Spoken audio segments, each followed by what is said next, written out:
1,000 years of silence, a mighty Ethiopian volcano has roared back to life, sending ash high into the sky. The eruption is already shaking up air travel thousands of kilometers away in Pakistan and India. This is nature's power, unfolding quietly but with global ripples no one can. Nobody expected northern Ethiopia to become the center of global headlines, yet that's exactly what happened when a long-dead volcano suddenly came back to life after 12,000 years of silence. On November 23rd, the Hayli Gubbi volcano in the Afar region, a mountain most people didn't even know existed, erupted without warning. No earthquakes, no forecasts, no scientific alerts. Just an explosive blast that sent a massive tower of volcanic ash shooting 45,000 meters into the sky. Within minutes, nearby villages were plunged into darkness. Within hours, satellite images showed the ash drifting across the Red Sea. And within a day, flights were being canceled across India, Pakistan, and the Gulf due to dangerous ash clouds entering major air corridors. A volcano that hadn't erupted since the Ice Age suddenly reshaped flight routes, darkened towns, and raised global questions. But the biggest question is simple. Why now? Let's find out.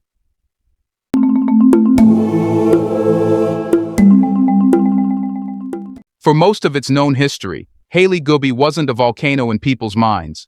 It was a background landmark. A quiet, shield-shaped mound sitting in Ethiopia's Afar region, overshadowed by its fiery sibling, Erupts, the famous smoking mountain that attracts scientists and thrill-seekers from around the world. Hayli Gubbi didn't glow, didn't hiss, didn't tremble.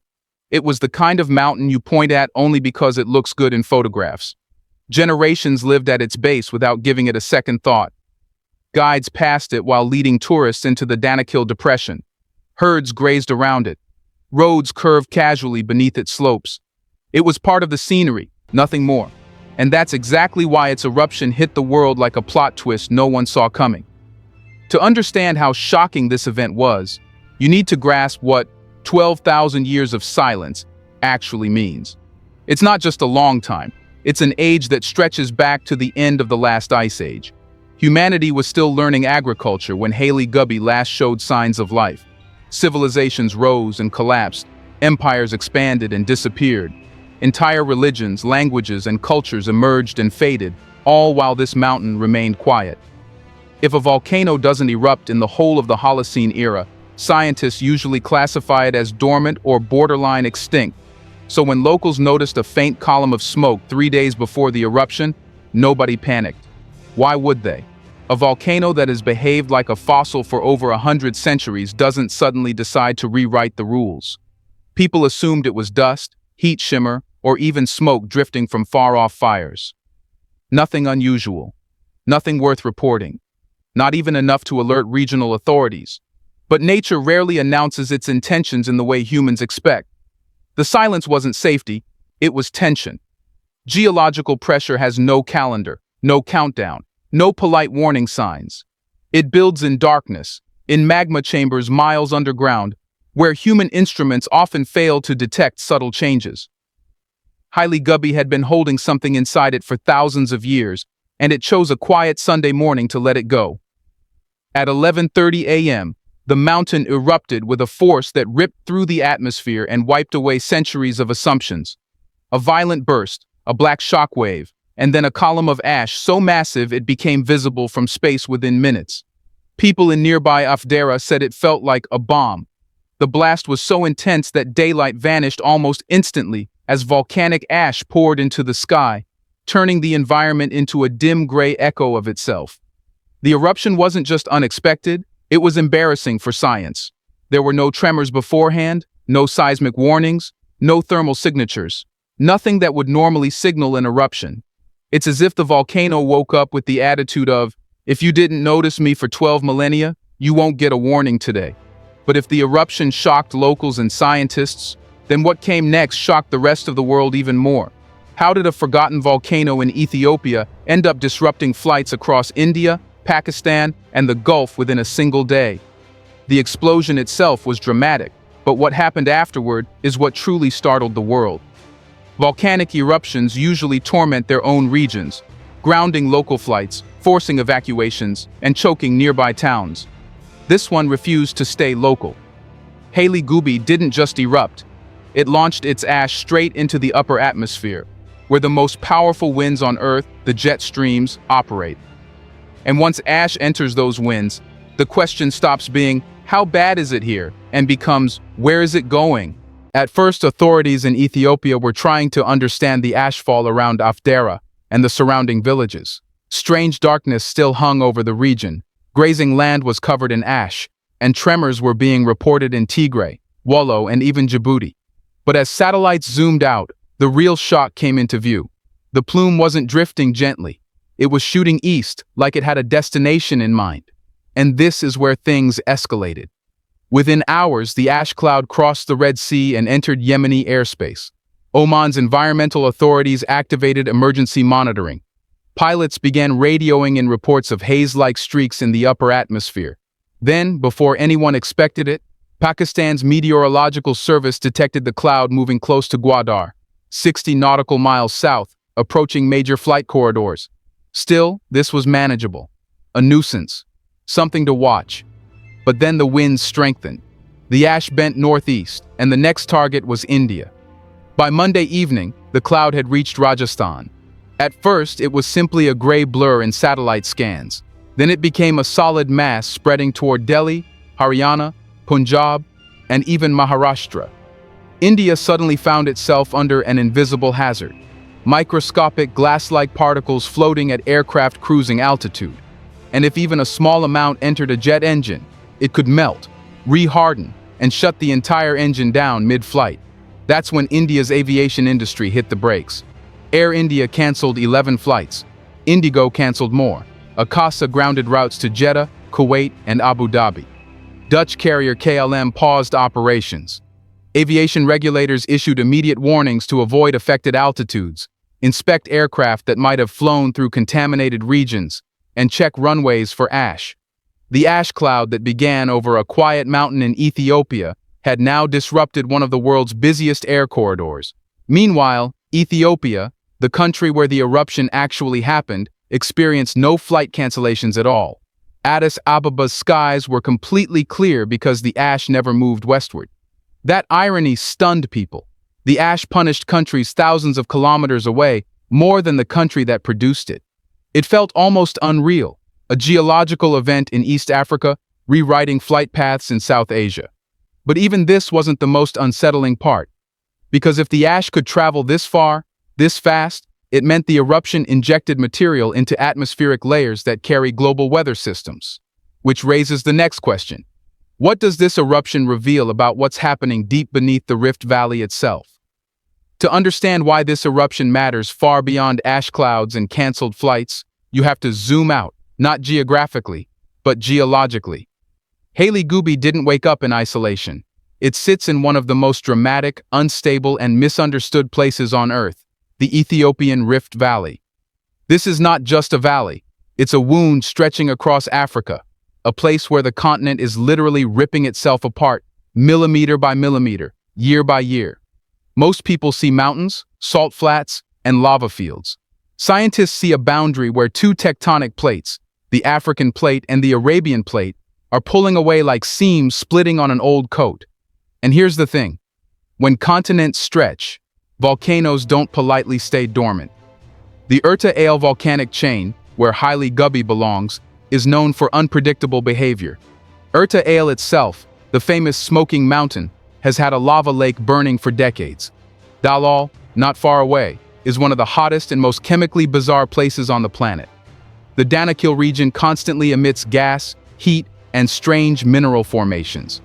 This area is alive in ways most people never think about. So ask yourself, how could a volcano sit quietly for 12,000 years in a place this active? The answer is unsettling. Quiet doesn't mean safe. It means pressure is building somewhere you can't see. Hayli Gubbi's silence wasn't peaceful. It was a locked door. What triggered the eruption could have been any number of rift-related processes. Magma chambers are shifting. Fault lines slipping. Deep pressure redistributes under the crust. When plates move apart, magma rises to fill the gap, and sometimes it chooses a channel that hasn't been used in thousands of years. When the channel opens, it opens suddenly, violently, and without warning. This is exactly what appears to have happened, and that's why scientists are uneasy. There were no tremors before the eruption, no increased heat signatures, no seismic whispers, not even a hint of magma movement. The volcano gave nothing away. It acted like a pressure cooker that goes from silent to exploding in 1 second. That kind of behavior doesn't fit the models used to predict eruptions, which leads to the bigger concern. If one volcano in the Rift Valley can erupt without warning, others might be capable of the same thing. There are over 50 volcanoes in Ethiopia alone. Most of them are categorized as dormant. Some haven't erupted in thousands of years. Some have no recorded eruptions in human history. Until a week ago, Hayli Gubbi was one of them. So now the question shifts from, why did this volcano erupt, to, what does this say about the entire rift system? Because if the eruption signals bigger tectonic changes, if the plates are moving more aggressively, or if magma is rising closer to the surface, then volcanic activity across the region could change faster than anyone expects. And that uncertainty leads to a more pressing question. If the Rift Valley is waking up, what danger does that pose to the people living above it? Let's pause for a second to say, big thank you to the Black Culture Diary community, where Black voices, stories, and legacies are preserved and amplified.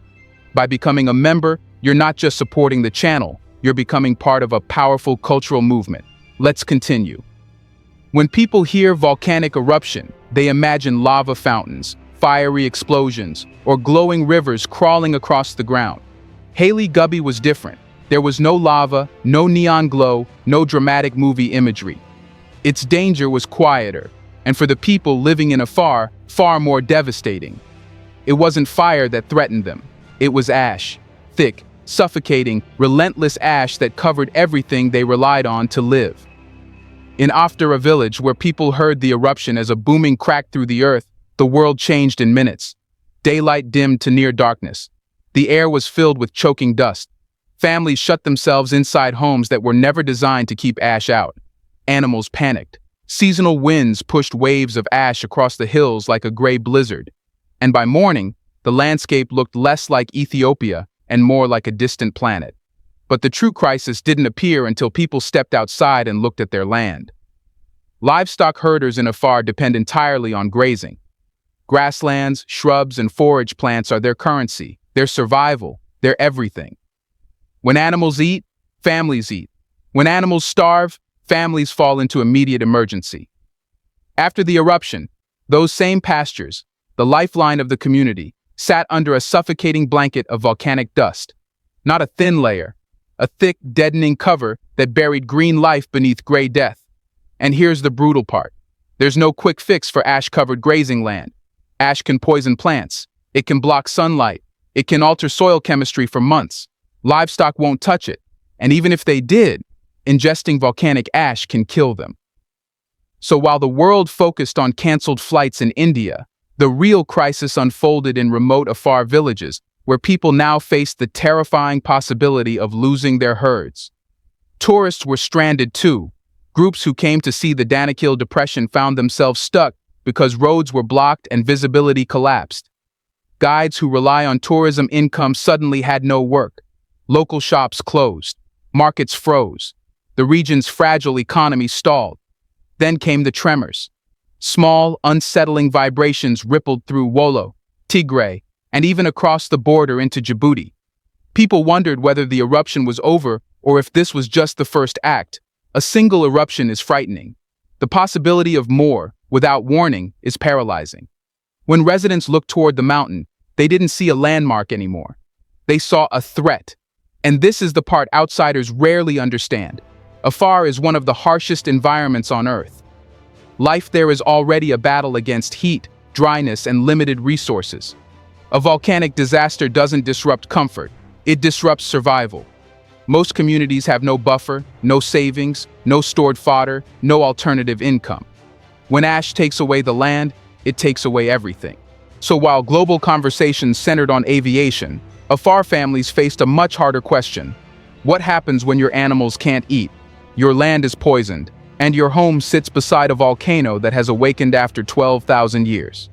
Here's a reminder to please like and share the video and subscribe to our channel to watch more videos on Black culture, history, civilization, and identity. Let's continue now. When the ash finally stopped rising and the first shock of the eruption faded, people assumed the crisis was over. The volcano erupted, flights were canceled, villages were covered in ash, and that was that. But volcanic events never end with the eruption itself. They leave behind questions that linger longer than the smoke, and the biggest one is simple. What happens now? Because Hayli Gubbi didn't just disrupt a week, it disrupted what scientists thought they understood about the entire region. The first challenge will be immediate recovery. Afar's grazing lands won't magically return to normal. The ash sitting on them is abrasive, acidic, and capable of suffocating young plants before they even sprout. Local administrators already fear an economic disaster, because when livestock lose forage, they lose weight, health, mobility, and eventually their lives. A single season of damaged grazing can collapse entire communities whose survival hinges on cattle, goats, and camels. Aid may arrive, but in Afar, where distances are wide and infrastructure is thin, help never moves as quickly as needed. Tourism will take even longer to recover. The Danakil Depression is one of Ethiopia's most iconic destinations, and its reputation has always rested on extreme landscapes, not extreme danger. Now, with tourists stranded and transport routes shaken, guides are facing cancellations that could last months. Eruptions don't just change landscapes, they change perceptions. And in regions where tourism is already fragile, perception is everything. But the deepest questions belong to the scientists, who now realize they underestimated the volcano beneath their feet. An eruption with no tremor, no thermal spike, no seismic warning, and no magma movement detection is, frankly, a nightmare for volcanology. Modern prediction systems rely on behavioral clues, and Hayli Gubbi offered none. If one volcano can bypass the rulebook, others can too. This is where the story stops being regional and becomes global. Because the Ethiopian Rift Valley isn't an isolated crack in the Earth's crust. It's part of a massive tectonic boundary that stretches into Eritrea, Djibouti, Somalia, and Kenya. If deep pressures are shifting, then the entire rift system might be entering a more active phase. For a region filled with dormant volcanoes, many with no eruption records at all, that possibility is no small thing. It affects future planning, agriculture, infrastructure, housing, and risk mapping across millions of hectares. And then there's the aviation question. The Hayli Gubbi ash cloud revealed an uncomfortable truth. A single eruption in East Africa can disrupt flight routes in the Gulf, South Asia, and potentially China. Modern air travel depends on stable skies, and now the world has seen how quickly those skies can change. If the Rift Valley continues producing unpredictable eruptions, airlines will have to rethink their contingency strategies for some of the busiest air corridors on Earth. This eruption didn't just change landscapes or flight paths. It changed assumptions. It exposed weaknesses. It reminded the world that Earth still has surprises stored in places humans stopped watching. And that leads to the final question, the one scientists, governments, and communities all need to face. If a volcano that slept through the entire age of human civilization can wake up without warning, how many more are waiting? The Hayli Gubbi eruption didn't just reshape Afar's landscape or scatter flight charts across South Asia. It did something far more profound. It shook humanity's confidence in how well we understand the planet beneath us. We like to think we've mapped the dangers, studied the patterns, and installed enough monitoring equipment to see disasters coming before they strike. But this eruption exposed a blind spot so large it stretched from Ethiopia to India. And the ripple effects are still moving. The aviation fallout alone revealed a vulnerability most people never think about. Modern jets are designed for storms, turbulence, and technical emergencies, but not for volcanic ash. Ash melts in engines, turns into glass, and can shut down a plane mid-air. The Iceland eruption in 2010 proved that, grounding 95,000 flights. Hayli Gubbi reminded the world that another large volcanic event doesn't need to happen in Europe or Asia to cause chaos. A remote African volcano can do it just as effectively. That realization forces governments and airlines to confront an uncomfortable truth. Global aviation is only as safe as the next. But the implications go beyond the skies. Volcanic ash affects the climate. If the eruption had been larger or longer, sulfur aerosols could have entered the stratosphere, reflecting sunlight and cooling regional temperatures. The world has historical examples. Indonesia's Mount Tambora in 1815 caused the year without a summer. Even smaller eruptions can tweak rainfall patterns, atmospheric circulation, and monsoon behavior. While Hayli Gubbi didn't inject enough material to alter the climate, its unexpected nature raises the question, what if the next one does?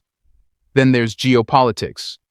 Countries depend on stable weather, predictable flight routes, and reliable supply chains.